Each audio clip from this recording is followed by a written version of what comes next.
M. Lantin had met the young woman at a soiree at the home of the assistant chief of his bureau, and at first sight had fallen madly in love with her. She was the daughter of a country physician who had died some months previously. She was the daughter of a country physician who had died some months previously. She had come to live in Paris with her mother, who visited much among her acquaintances in the hope of making a favorable marriage for her daughter. They were poor and honest, quiet, and unaffected. The young girl was a perfect type of the virtuous woman whom every sensible young man dreams of one day winning for life. Her simple beauty had the charm of angelic modesty, and the imperceptible smile which constantly hovered about her lips seemed to be the reflection of a pure and lovely soul. Her praises resounded on every side. People were never tired of saying, "Happy the man who wins her love. He could not find a better wife." Now Anna Lantin enjoyed a snug little income of $700, and thinking he could safely assume the responsibilities of matrimony, proposed to this model young girl and was accepted. He was unspeakably happy with her. She governed his household so cleverly and economically that they seemed to live in luxury. She lavished the most delicate attentions on her husband, coaxed and fondled him, and the charm of her presence was so great that 6 years after their marriage, M. Lantin discovered that he loved his wife even more than during the first days of their honeymoon. He only felt inclined to blame her for things: her love of the theater and a taste for false jewelry. Her friends, she was acquainted with some officers' wives, frequently procured for her a box at the theater, often for the first representations of the new play, and her husband was obliged to accompany her, whether he willed or not, to these amusements, though they bored him excessively after a day's labor at the office. After a time, M. Lantin begged his wife to get some lady of her acquaintance to accompany her. She was at first opposed to such an arrangement, but after much persuasion on his part, she finally consented, to the infinite delight of her husband. Now, with her love for the theater, came also the desire to adorn her person. True, her costumes remained as before, simple, and in the most correct taste, but she soon began to ornament her ears with huge rhinestones which glittered and sparkled like real diamonds. Around her neck she wore strings of false pearls, and on her arms bracelets of imitation gold. Her husband frequently remonstrated with her, saying, "My dear, as you cannot afford to buy real diamonds, you ought to appear adorned with your beauty and modesty alone, which are the rarest ornaments of your sex." But she would smile sweetly and say, "What can I do? I am so fond of jewelry.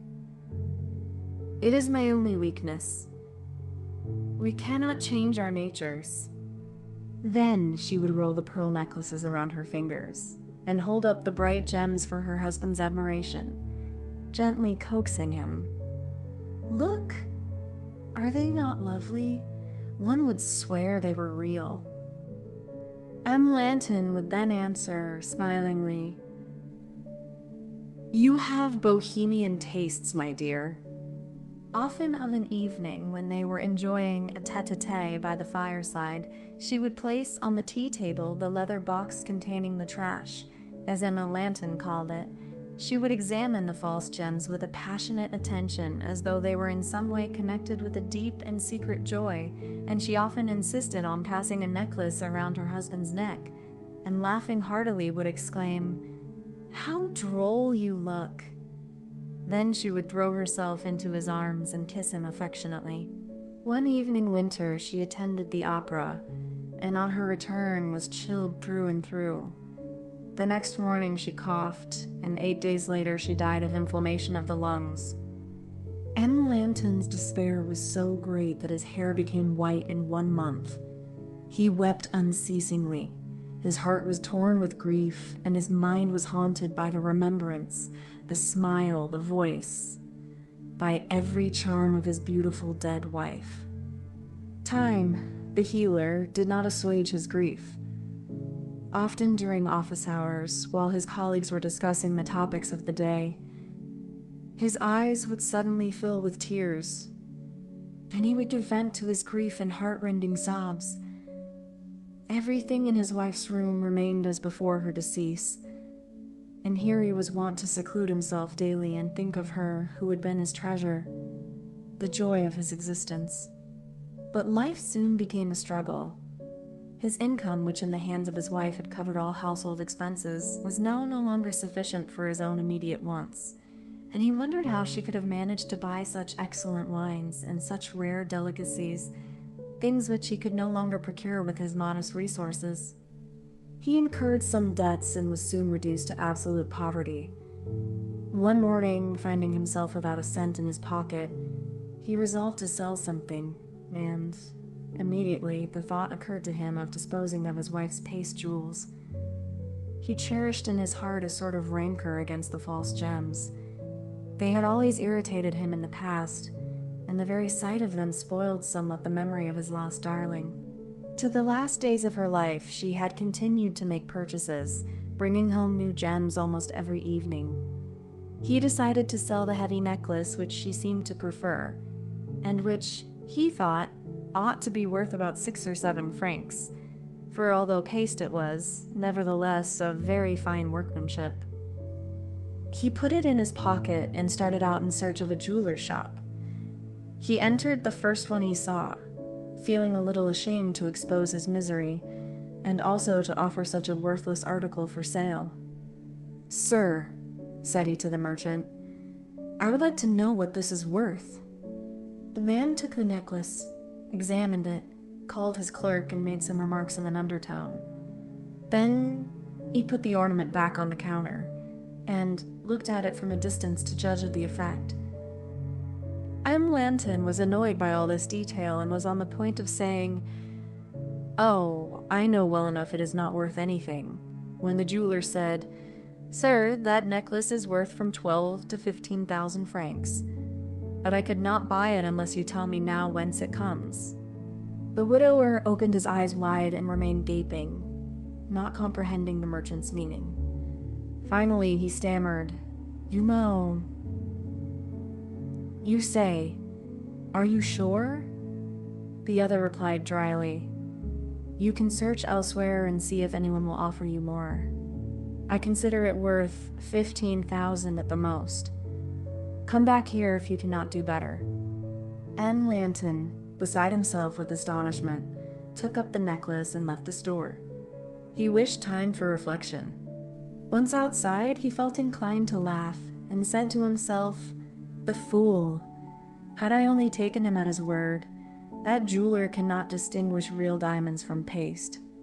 A few minutes after, he entered another store in the Rue de la... As soon as the proprietor glanced at the necklace, he cried out, "Ah, parbleu! I know it well. It was bought here." Lantin was disturbed, and asked, "How much is it worth?" "Well, I sold it for 20,000 francs.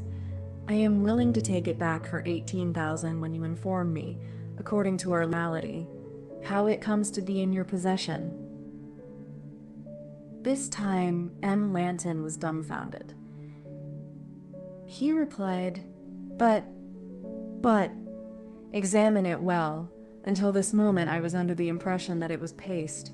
Said the jeweler, "What is your name, sir?"